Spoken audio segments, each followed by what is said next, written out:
예수님 안에 참 소망이 있습니다. 주님께서 우리를 반드시 복되게 이끄십니다.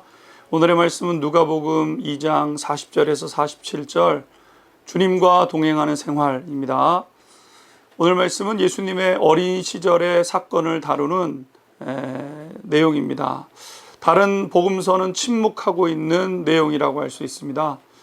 예수님의 어린 시절은 하나님의 은혜가 함께하는 모습이었고, 그래서 전인적인 사람으로 성장해 가고 있었음을 성경은 먼저 우리에게 알려주고 있습니다. 40절 말씀 한번 보십시오. 아기가 자라며 강하여지고 지혜가 충만하며 하나님의 은혜가 그 위에 있더라.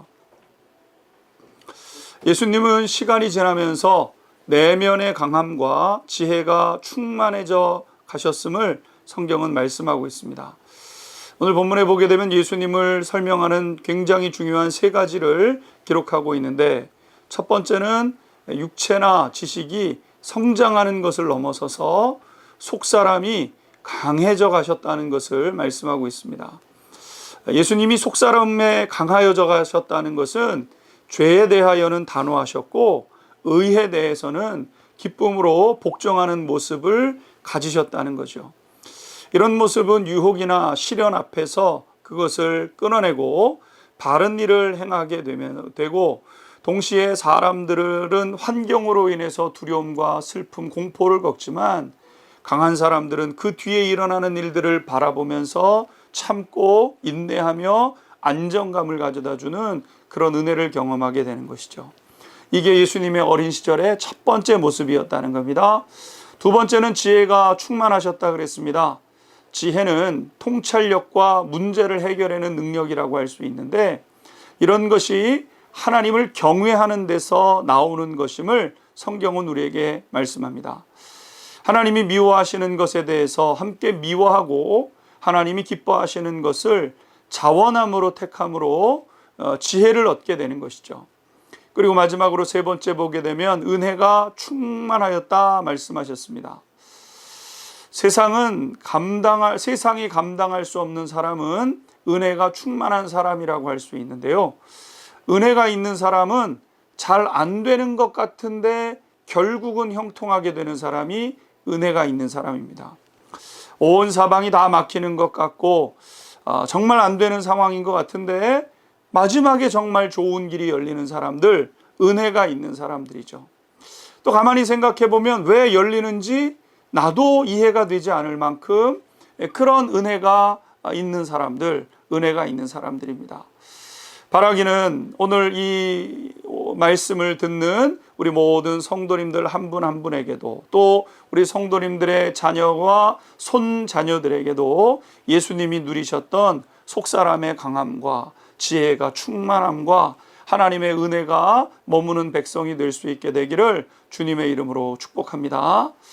그리고 이제 예수님께서는 12살이 되셨을 때 유대인들의 관례대로 절기를 지키기 위해서 나사렛에서 예루살렘으로 찾아가셨음을 기록하고 있습니다. 유대인들은 1년에 3차례 반드시 자신의 몸을 성전에 보이도록 하였습니다. 41절에서 43절 보십시오. 그의 부모가 해마다 6월절이 되면 예루살렘으로 가더니 예수께서 12살이 되었을 때에 그들이 이 절기의 관례를 따라 올라갔다가 그 날들을 마치고 돌아갈 때에, 절기를 잘 마치고 온 가족이 함께 돌아오게 되었습니다. 그런데 소년 예수님이 보이시지 않았던 겁니다. 그제서야 요셉과 마리아는 부지런히 예수님을 찾기 시작하는데 예수님이 사라져버렸다는 것을 알게 되었습니다. 나사렛에서부터 예루살렘까지는 직선거리로는 120km, 그리고 길을 따라 걸어가면 한 150km 정도 떨어져 있습니다.